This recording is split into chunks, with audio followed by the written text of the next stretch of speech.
Hal berdoa. Pada suatu kali Yesus sedang berdoa di salah satu tempat. Ketika ia berhenti berdoa, berkatalah seorang dari murid-muridnya kepadanya, "Tuhan, ajarlah kami berdoa sama seperti yang diajarkan Yohanes kepada murid-muridnya."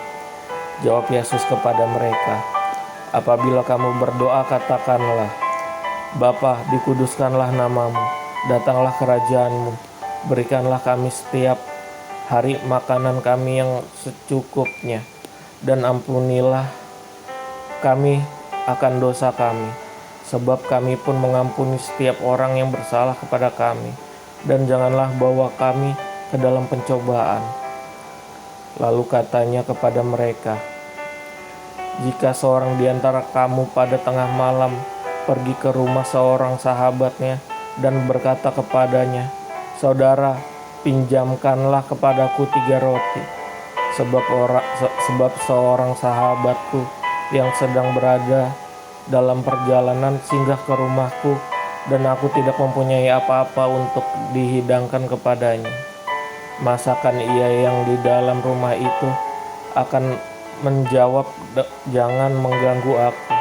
Pintu sudah tertutup dan aku serta anak-anakku sudah tidur. Aku tidak dapat bangun dan memberikannya kepada saudara.' Aku berkata kepadamu, sekalipun ia tidak mau bangun dan memberikannya kepadanya, karena orang itu adalah sahabatnya, namun karena sikapnya yang tidak mau itu, ia akan bangun juga dan memberikannya kepadanya apa yang diperlukannya. Oleh karena itu aku berkata kepadamu, mintalah, maka akan diberikan kepadamu. Carilah, maka kamu akan mendapat. Ketoklah, maka pintu akan dibukakan bagimu. Karena setiap orang yang meminta, menerima, dan setiap orang yang mencari, mendapat, dan setiap orang yang mengetok baginya pintu dibukakan. Bapa, manakah di antara kamu, jika anaknya minta ikan daripadanya, akan diberikan ular kepada anaknya itu ganti ikan? Atau jika ia minta telur, akan diberikan kepadanya kalajengking? Jadi jika kamu yang jahat tahu memberi pemberian yang baik kepada anak-anakmu, apalagi Bapamu yang di sorga, ia akan memberikan Roh Kudus kepada mereka yang meminta kepadanya."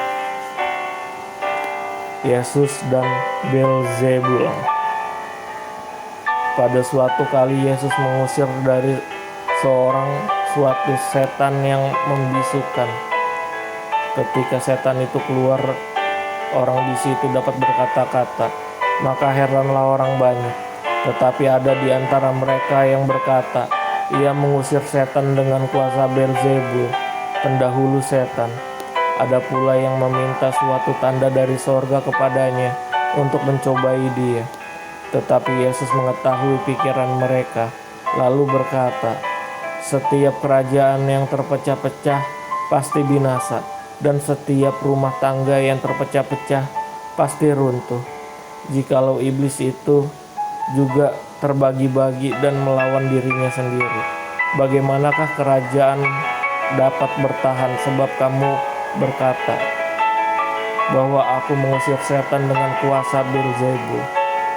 Jadi jika aku mengusir setan dengan kuasa Beelzebul, dengan kuasa apakah pengikut-pengikutmu mengusirnya? Sebab itu merekalah yang akan menjadi hakimmu. Tetapi jika aku mengusir setan dengan kuasa Allah, maka sesungguhnya kerajaan Allah sudah datang kepadamu. Apabila seorang yang kuat dan yang lengkap bersenjata menjaga rumahnya sendiri, maka amanlah segala miliknya. Tetapi jika seorang yang lebih kuat daripadanya menyerang dan mengalahkannya, maka orang itu akan merampas perlengkapan senjata yang diandalkannya dan akan membagi-bagikan rampasannya. Siapa yang bersama aku, ia melawan aku, dan siapa yang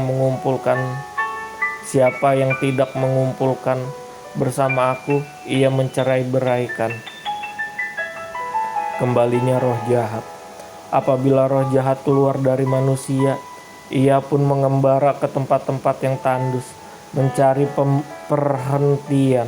Dan karena ia tidak mendapatkannya, ia berkata, "Aku akan kembali ke rumah yang telah kutinggalkan itu." Maka pergilah ia dan mendapati rumah itu bersih tersapu dan rapi teratur. Lalu ia keluar dan mengajak 7 roh lainnya lebih jahat daripadanya, dan mereka masuk dan terdiam di situ. Maka akhirnya keadaan orang itu lebih buruk daripada keadaan semula. Siapa yang berbahagia? Ketika Yesus masih berbicara, berserulah seorang perempuan dari antara orang banyak dan berkata kepadanya, "Berbahagialah ibu yang telah mengandung engkau dan susu yang telah menyusui engkau." Tetapi ia berkata, "Yang berbahagia ialah mereka yang mendengarkan firman Allah dan yang memeliharanya." Tanda Yunus. Ketika orang banyak mengerumuninya, berkatalah Yesus, "Angkatan ini adalah angkatan yang jahat. Mereka menghendaki suatu tanda, tetapi kepada mereka tidak akan diberikan tanda selain tanda Nabi Yunus. Sebab seperti Yunus menjadi tanda untuk orang-orang Niniwe, demikian pula lah Anak Manusia akan menjadi tanda untuk angkatan ini. Pada waktu penghakiman, ratu dari selatan itu akan bangkit. Sebenarnya orang dari angkatan ini, dan ia akan menghukum mereka. Sebab ratu ini datang dari ujung bumi untuk mendengarkan hikmat Salomo. Dan sesungguhnya yang ada di sini lebih daripada Salomo. Pada waktu penghakiman, orang-orang Niniwe akan bangkit bersama angkatan ini, dan mereka akan menghukumnya. Sebab orang-orang Niniwe itu bertobat waktu mereka mendengarkan pemberitaan Yunus. Dan sesungguhnya yang ada di sini lebih daripada Yunus. Pelita tubuh. Tidak seorang pun yang menyalakan pelita lalu meletakkannya di kolong rumah atau di bawah genteng, melainkan di atas kaki dian, supaya semua orang yang masuk dapat melihat cahayanya. Matamu adalah pelita tubuhmu. Jika matamu baik, teranglah seluruh tubuhmu. Tetapi jika matamu jahat, gelaplah tubuhmu. Karena itu perhatikanlah supaya terang yang ada padamu jangan menjadi gelap. Jika seluruh tubuhmu terang dan tidak ada bagian yang gelap, maka seluruhnya akan terang, sama seperti apabila pelita menerangi engkau dengan cahayanya. Yesus mengecam orang-orang Farisi dan ahli-ahli Taurat. Ketika Yesus selesai mengajar, seorang Farisi mengundang dia dan makan di rumahnya. Maka masuklah ia ke rumah itu, lalu duduk makan. Orang Farisi itu melihat hal itu dan ia heran, karena Yesus tidak mencuci tangannya sebelum makan. Tetapi Tuhan berkata kepadanya, "Kamu orang-orang Farisi, kamu membersihkan bagian luar dari cawan dan pinggang, tetapi bagian dalammu penuh rampasan dan kejahatan. Hai orang-orang bodoh, bukankah Dia yang menjadikan bagian luar, Dia juga yang menjadikan bagian dalam? Akan tetapi berikanlah isinya sebagai sedekah, dan sesungguhnya semuanya akan menjadi bersih bagimu. Tetapi celakalah kamu, hai orang-orang Farisi, sebab kamu membayar persepuluhan dari selasih, inggu, dan segala jenis sayuran, tetapi kamu mengabaikan keadilan dan kasih Allah. Yang satu harus dilakukan dan yang lain jangan diabaikan. Celakalah kamu, hai orang-orang Farisi, sebab kamu suka duduk di tempat terdepan di rumah ibadat dan suka menerima penghormatan di pasar. Celakalah kamu, sebab kamu sama seperti kubur yang tidak memakai tanda. Orang-orang yang berjalan di atasnya tidak mengetahuinya. Seorang dari antara ahli-ahli Taurat itu menjawab dan berkata kepadanya, "Guru, dengan berkata demikian, engkau menghina kami juga." Tetapi ia menjawab, "Celakalah kamu juga, hai ahli-ahli Taurat, sebab kamu meletakkan beban-beban yang tak terpikul pada orang, tetapi kamu sendiri tidak menyentuh beban itu dengan satu jari pun. Celakalah kamu sebab kamu membangun makam nabi-nabi, tetapi nenek moyangmu telah membunuh mereka. Dengan demikian kamu mengaku bahwa kamu membenarkan perbuatan-perbuatan nenek moyangmu, sebab mereka telah membunuh nabi-nabi itu, dan kamu membangun makamnya.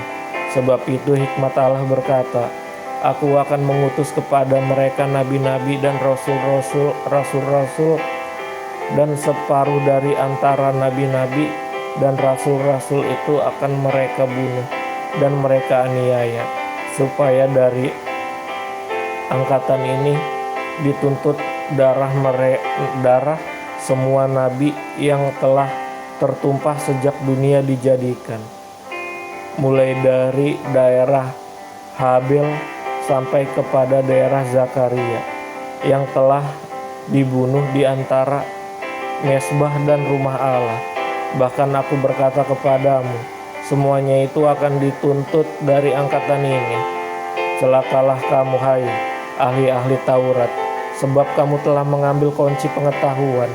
Kamu sendiri tidak masuk ke dalam, dan orang yang berusaha untuk masuk ke dalam kamu halang-halangi. Dan setelah Yesus berangkat dari tempat itu, ahli-ahli Taurat dan orang-orang Farisi terus-menerus mengintai dan membanjirinya dengan rupa-rupa soal. Untuk itu mereka berusaha memancingnya, supaya mereka dapat menangkapnya berdasarkan suatu yang diucapkannya.